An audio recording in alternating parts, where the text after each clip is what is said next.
In today's video, guys, I'm gonna share with you an infinite shield loop theme for the Temporal Vortex. Now, I've been waiting for quite a while to do this, and finally, this week, we actually have 30% more fire damage versus the Temporal Vortex. Before all that, guys, happy Easter to all of my fellow Orthodox. Hristos Înviat to all of my Romanian viewers, and hope you guys are having a fantastic day with the family. This video is sponsored by Dragonheir Silent Gods, so I just want to say a big thank you to them for continuing to support our channel and our content. And if you guys want to help and support the channel, you can download the game by using my link in the description down below or in the pinned comment, or by scanning the QR code you see on the screen. Now, I am talking about a wild theme, literally a wild theme for the Temporal Vortex. Bosses take 30% more fire damage. The ally with the highest accuracy on the team grants damage reduction to the entire team, providing damage reduction. Now, the main idea, guys, we're gonna have an infinite shield loop. This season, we have a different elemental affinity. We have Radiance, we have Fire. That means Garius with the Gatekeeper Staff plus Elminster.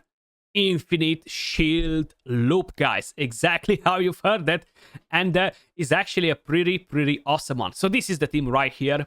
We are running, of course, Casper, Erich, Tonelnan, Garius, and Elminster. Now, in terms of artifacts and builds, that's what we have on Volcanic Disc on Casper.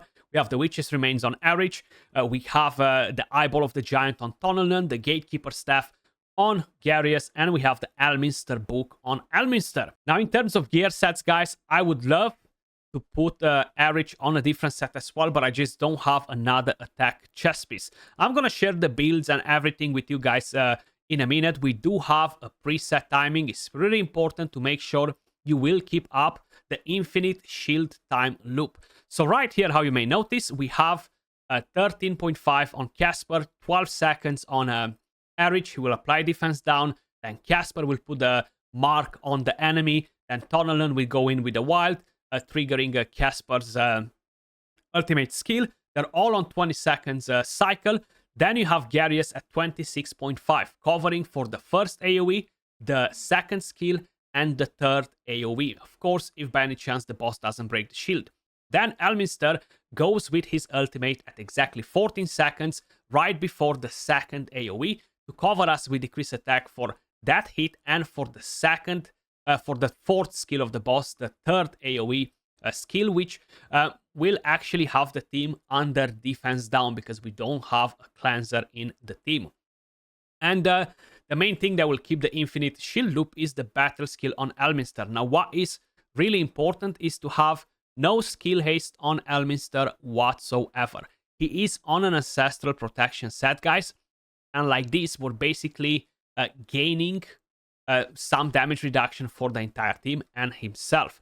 While we have, of course, Garius on a Puppeteer set. Let me just quickly show you the builds actually now. So how you may notice on the screen right here as well, these are the total stats. I'm not going to go over to read the total stats, guys. You can have a quick look.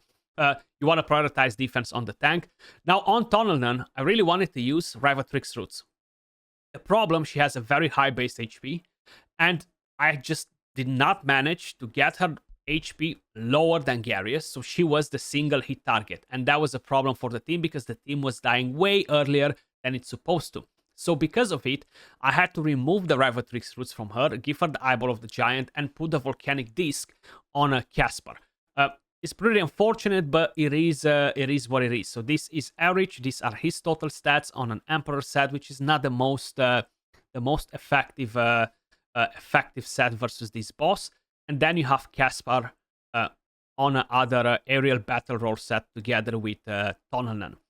I would have loved the Eyeball of the Giant on him. More attack, more damage, but unfortunately it is what it is. The gear just doesn't allow me. I have the attack aura rather than the defense one. If I feel like the team just doesn't survive enough and that defense can improve my survivability and maintain extra damage, I would change it. Honestly, usually it doesn't, considering that I already have a pretty tanky team. But let's crack on with this run, guys, and see the final result. I'm very curious to see where this team goes. And let me just quickly explain you how everything will play out. You have, of course, Erich going in, applying defense down, Casper marking the boss while he's using the ultimate. Then you have Tonelnan going in, triggering Casper's ultimate more to deal more damage. Then at 14 seconds, you have Elminster putting decrease attack to cover us for this skill and for this skill, for the last two AoEs basically, because by the time we are getting to that part, either the boss will break the shield from Garius, either the shield will expire for the last skill. Now, the way this entire loop is going to work, is Garius using it at 26.5. Right before the boss uses this skill right here, is getting the shield up, bang, so we have the shield. Then Elminster will proc his shield right before the last skill from the boss, right before the ultimate. And like this, we're going to keep a loop of shields for the entire duration of the fight, you know. So there you go. Shield up, boss hits the shield. Boss wants to hit us, shield back up, boss hits the shield. Bang, boss hits the shield. Decrease attack right here.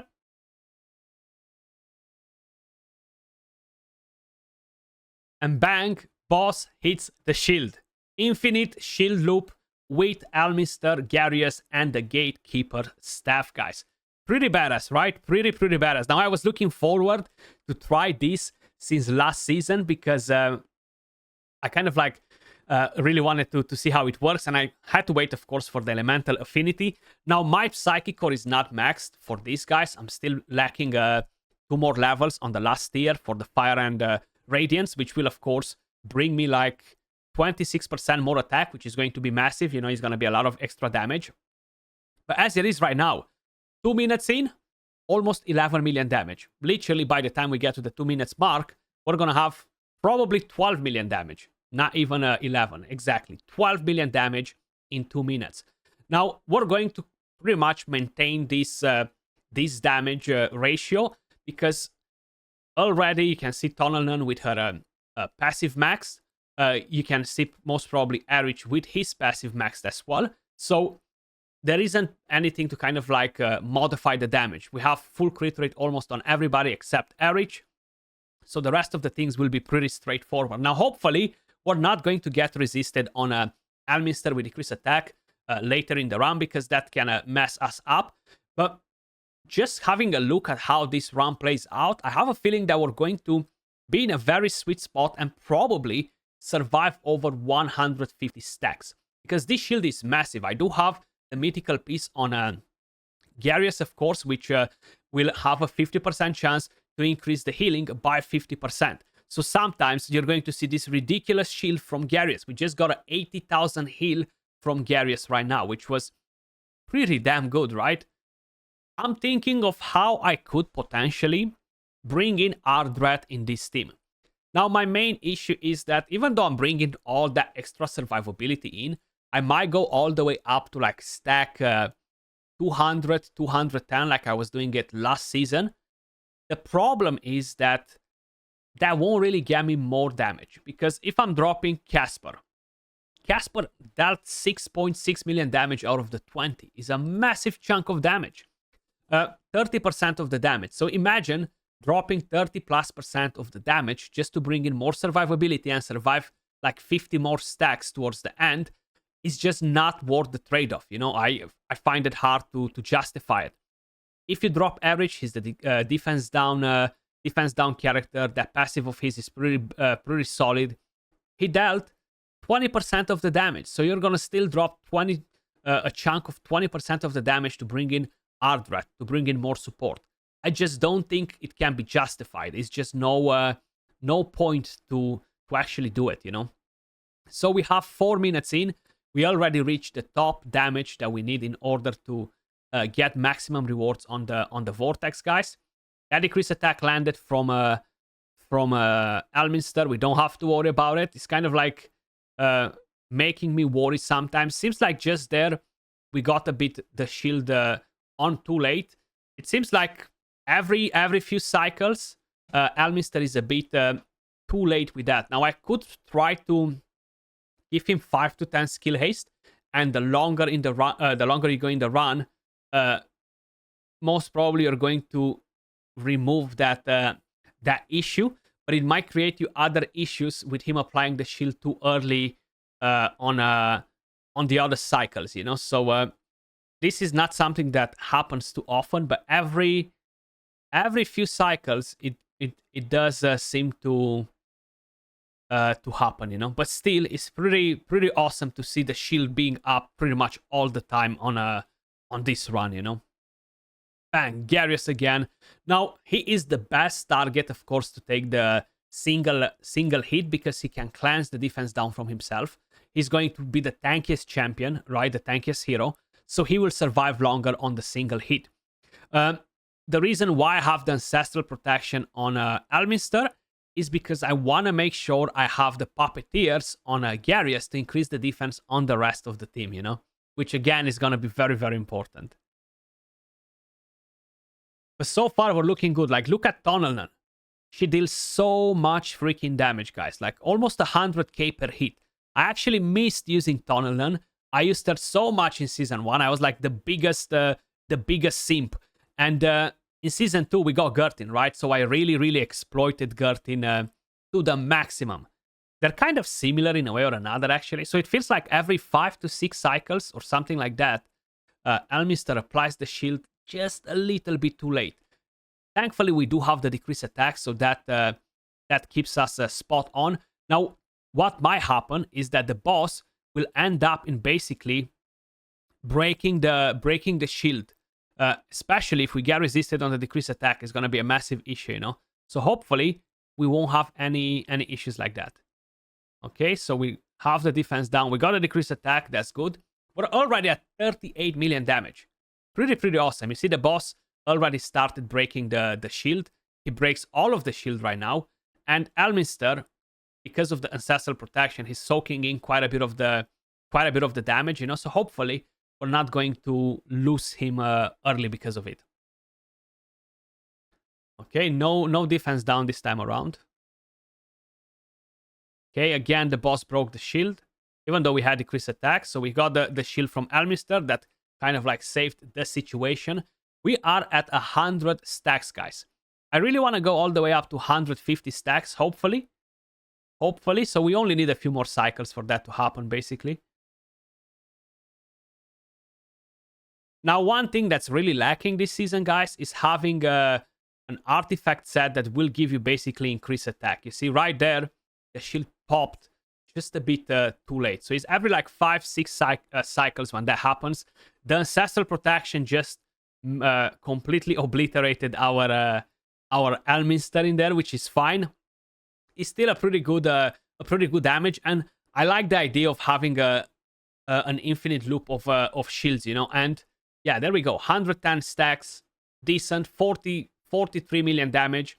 If I would have, of course, Flora, the damage would be just crazy, you know, like will be a completely different thing. 7 minutes in, 43.8 million damage. I'm taking that. I'm definitely taking that. Considering that I don't have the most OP artifacts on every single one of them, I could have some more solid legendary artifacts on the damage dealers, right? The gear that I have is still not the best. My Psychic Core is still not max, but I'm going to show you that in a second. So I'm pretty satisfied with this damage, to be honest. We have Casper with 29.8, 13 million damage. Erich with 19.6, 8.5 million damage, almost 8.6. Tunnelnan with 19.5 at 44.4%. So overall, pretty solid. You've seen the builds, you've seen what sort of stats we have on them.